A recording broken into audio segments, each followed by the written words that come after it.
Right then, so welcome to my relaxed review of Thor Ragnarok. Now I know, I said this a good few weeks back that I would get round to this.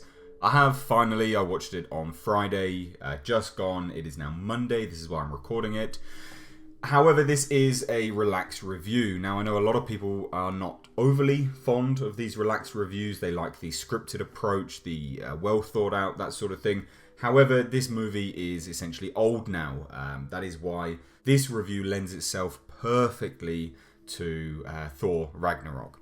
Now again, I appreciate it's not for everyone, and obviously I do apologise for that, but I did say I would be continuing this because the feedback was generally really good. So, that being said, this is going to be not massively spoiler filled, but I will be talking about spoilers because it's been out for a good long time now. Overall, I always start my reviews with, should you watch the film? And without a doubt, yeah, definitely you should. It is great. It is not a masterpiece by any stretch of the imagination, but it is a great film. Now, I know a lot of people have issues with the comedic tone of this film, and for that I can kind of see it. However, what I would say is I went into this knowing that it would be lighthearted. I went into this not taking it seriously remotely, and I had a really great time with it. It's, as I've said, it's a movie that you shouldn't really take seriously because the movie itself doesn't take itself seriously. I think you will enjoy it to the best possible capability if you go into it with that mindset. It is a film that is without a shadow of a doubt influenced by Guardians of the Galaxy. I would say it's almost Guardian light, but in a really good way. It also continues the change that Marvel have been setting to a more cosmic style, but also taking a step back from the formulaic structure that Marvel is so well known for, and they're actually taking some risks now. And I would say that that is attributed down to Guardians of the Galaxy. Now, in terms of the opening, incredible. That is probably one of the best ways to open a Marvel film I've seen out of all of them, basically.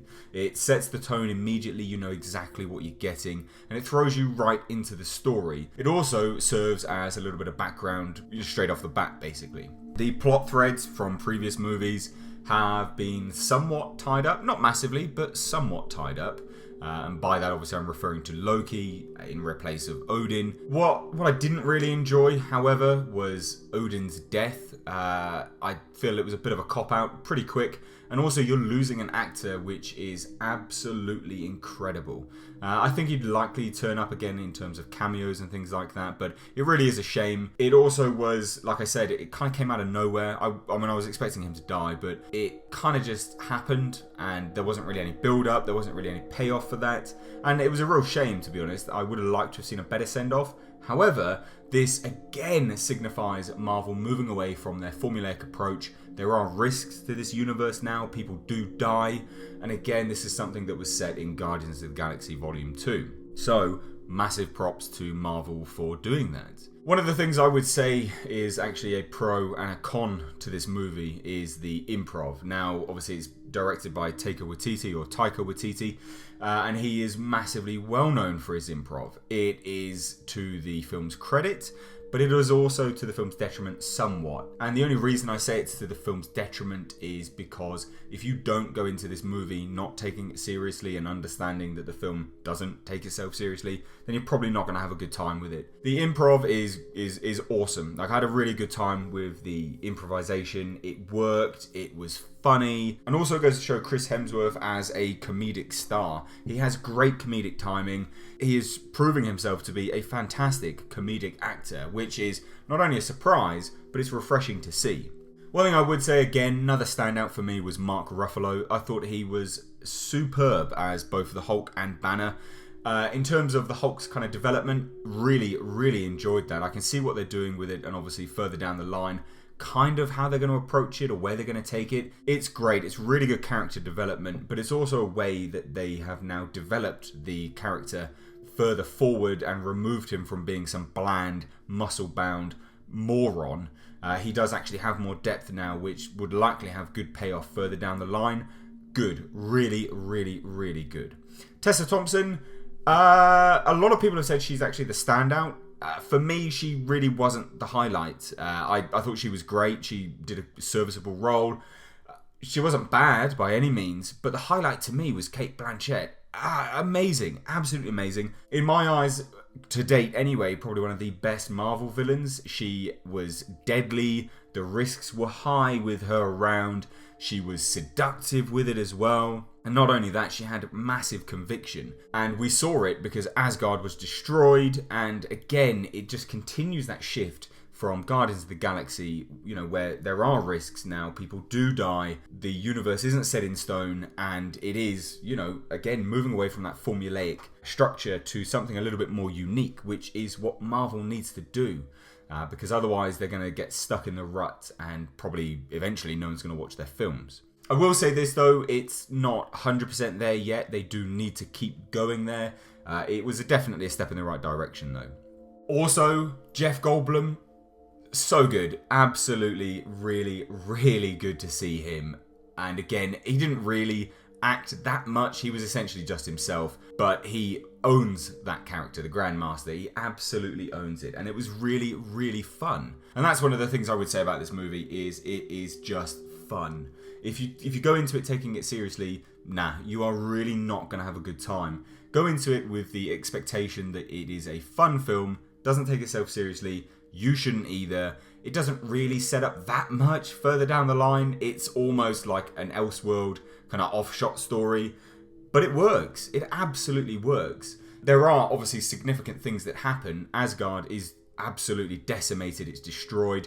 All of that, all of the Asgardians are now on a ship. And that will obviously have repercussions further down the line. But you don't really get a sense that it is hugely important to the wider narrative or the wider MCU, the universe, which is great. I am sick of Marvel films. Essentially, some of them were anyway. I'm not saying this one is, or a lot of them were, but some of them were essentially just a trailer for the next film. And you can't have that. A film has to be fully fleshed out and it has to be complete.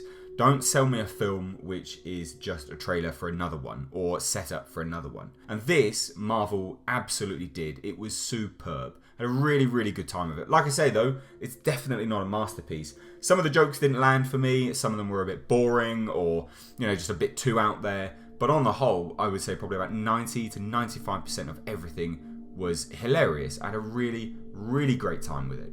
So in short, should you go and watch this film? I would say without a shadow of a doubt, yes. I think it would probably be unlikely that you get the chance to watch this in a theatre now, because when I went to the theatre, I had to watch it in the tiniest screen. But I had a great time. It was just a really, really good film. And a lot of people will probably poo-poo me and say, oh, well, you're a Marvel fanboy and you hate DC and all this kind of crap. Absolutely not. I have no stakes in Marvel. I don't care about Marvel as an entity, and I don't care about DC as an entity. I simply like good movies. Now, Marvel has produced a good movie here. It is a great film. You should go and watch it. It's awesome. That being said, it's not perfect, like I say. And there were some things which I kind of walked out the cinema going, didn't really enjoy that, and that could have been better. But on a whole, it was great. In terms of the characters that I'm looking forward to seeing again, Tessa Thompson, again, she was great. She wasn't the highlight for me, but I am looking forward to seeing her again. Mark Ruffalo's Hulk is said to have a 3-movie character arc now, this being the first one. And I absolutely cannot wait to see what they do with him. He is still the Hulk at the end of the film, which means there is a high possibility they're going to be trying to separate them. Because obviously Hulk has kind of taken over the body now. Banner is stuck inside. So it is setting up some future stories in terms of the separation of Hulk and Banner, which could lead to some great storylines. Maybe even World War Hulk. We don't know if there's going to be a Son of Hulk. That's probably unlikely due to the amalgamation of, Ragnarok and also Planet Hulk. So that being said, I'm not really overly fussed about that. The setup that which they've done at the moment is great. I am really looking forward to hopefully seeing Cate Blanchett again, but it's probably unlikely. I'd like to think she'll be resurrected or she survived somehow, but I am looking forward to seeing her again. She was great.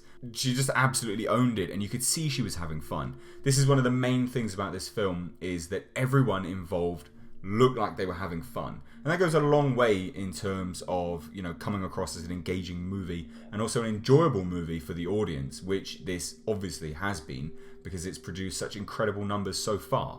I would go as far as to say that this is probably the second best Marvel film out or has actually been out. To me, Guardians of the Galaxy Volume 1 is the best. I think it is without a doubt just an absolute fun romp. It is so good.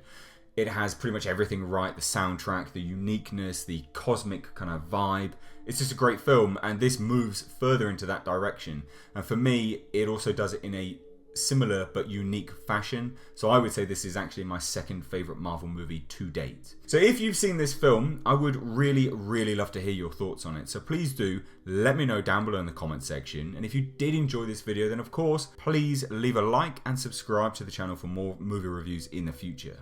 If you think this video is worth it and you want to support me, the channel, and what I do, and also want early access to game playthroughs, then check out my Patreon page via the link in the description box. As always, I've been Mr. H, and until next time, I will catch you in the comment section.